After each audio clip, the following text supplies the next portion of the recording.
जय श्री कृष्ण, राधे राधे, जय जगन्नाथ, राम राम। एक बार फिर से आपका स्वागत है आपके अपने channel catch all class with Aarti पे। आज विजया एकादशी है। आप सबको विजया एकादशी की खूब ढेर सारी शुभकामनाएं। विजया एकादशी का व्रत और एकादशियों की तरह ही बहुत ही कल्याणकारी माना गया है। मान्यता है कि जो भी व्यक्ति विजया एकादशी के दिन व्रत करता है उसे इस लोक में विजय प्राप्त होती है और परलोक में भी उसका यश बना रहता है। किसी भी व्रत के पीछे कथा सुनना और विधि पूर्वक उसका पूजा पाठ करना बहुत ज़रूरी है व्रत पूरा करने के लिए। तो चलिए सुनते हैं क्या है विजय एकादशी की कथा। युधिष्ठिर ने वासुदेव श्री कृष्ण से पूछा कि हे वासुदेव, फागुन के कृष्ण पक्ष में किस नाम की एकादशी होती है, कृपा करके बताइए।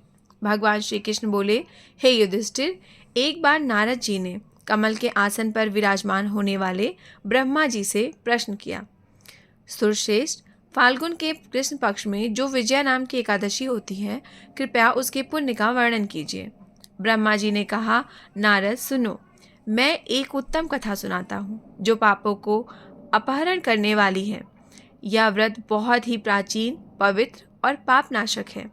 यह विजया नाम की एकादशी राजाओं को विजय प्रदान करती है, इसमें तनिक भी संदेह नहीं है। पूर्व काल की बात है, भगवान श्री रामचंद्र जी 14 वर्ष के लिए वनवास गए थे। वहाँ पंचवटी में सीता और लक्ष्मण के साथ रहने लगे। वहाँ रहते समय रावण ने चपलतावश विजयात्मजा श्री राम जी की तपस्विनी पत्नी सीता जी का हरण कर लिया। उस दुख से राम जी बहुत ही व्याकुल हो उठे। वो सीता जी की खोज करते हुए वन वन घूमने लगे। कुछ ही दूर गए थे कि उन्हें जटायु राज मिले, अब जिनकी आयु समाप्त हो चुकी थी। इसके बाद उन्होंने वन के भीतर कबंध नामक राक्षस का वध किया। फिर सुग्रीव से मुलाकात हुई। सुग्रीव से उनकी मित्रता हुई।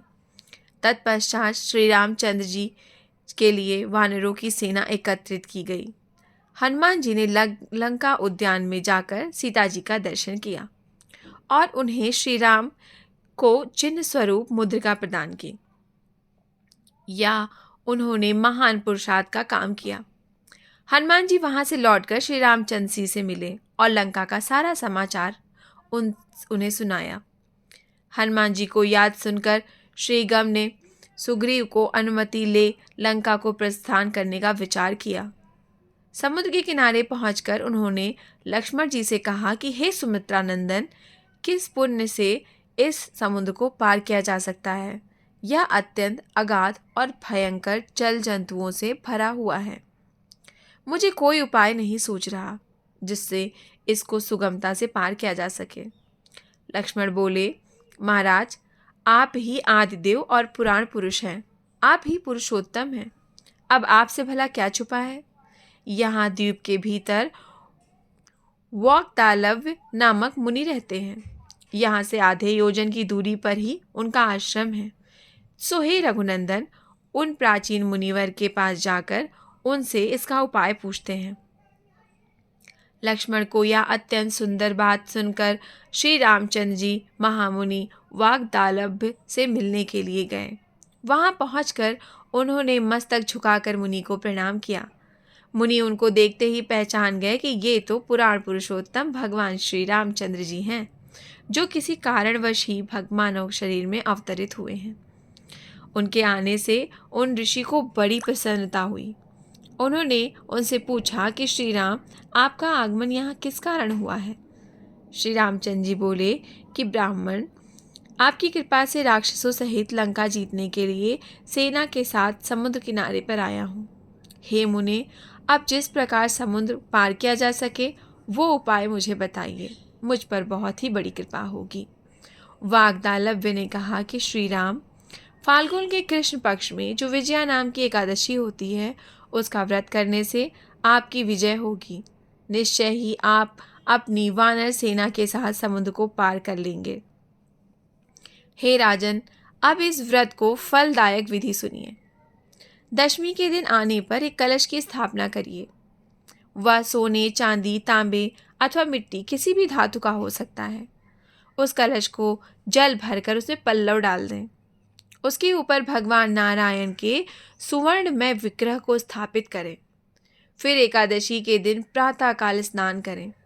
कलश को पुनः स्थिरतापूर्वक स्थापित करें। माला, चंदन, सुपारी तथा नारियल आदि के द्वारा विशेष रूप से उसकी पूजा करें। कलश के ऊपर सप्त धान्य और जौ रखें। गंध, धूप, दीप और भांति भांति के नैवेद्य से पूजा करें। कलश के सामने बैठकर वह सारा दिन उत्तम कथा वार्ता आदि के द्वारा उस दिन व्यतीत करें तथा रात में भी जागरण करें। अखंड व्रत की सिद्धि के लिए घी का दीपक जलाएं। फिर द्वादशी के दिन सूर्योदय होने पर उस कलश को किसी जलाशय के समीप, नदी, झरने या पोखर के तट पर ले जाकर स्थापित करें और उसकी विधि पूर्वक पूजा करके देव प्रतिमा सहित उस कलश को वेदता ब्राह्मण के लिए दान कर दें। महाराज, कलश के साथ ही आप भी बड़े बड़े आपको दान देने चाहिए। श्री रामचंद्र जी, आप अपने युद्धपतियों के साथ इस विधि से प्रयत्नपूर्वक विजय का व्रत कीजिए। इससे आपकी विजय सुनिश्चित होगी। ब्रह्मा जी कहते हैं कि नारद यह सुनकर श्री रामचंद्र जी ने मुनि के कथनानुसार उस समय विजया एकादशी का व्रत किया। उस व्रत के करने से श्री रामचंद्र जी की विजय हुई। उन्होंने संग्राम में रावण को मारा, लंका पर विजय पाई और सीता को प्राप्त किया। सो जो मनुष्य इस विधि से व्रत करते हैं उन्हें इस लोक में विजय प्राप्त होती है और उनका परलोक भी बना रहता है, सुगम रहता है। तो आप सब भी इस कथा का श्रवण कीजिए और विधि पूर्वक एकादशी व्रत का पालन कीजिए। आप सबको एक बार फिर से विजया एकादशी व्रत की खूब ढेर सारी शुभकामनाएं। माता लक्ष्मी, भगवान विष्णु सहित आपके घर में सदा विराजमान हो। आपको कथा कैसी लगी ज़रूर बताइएगा। फिर मिलेंगे ऐसी ही किसी कथा, कहानी और किस्से के साथ।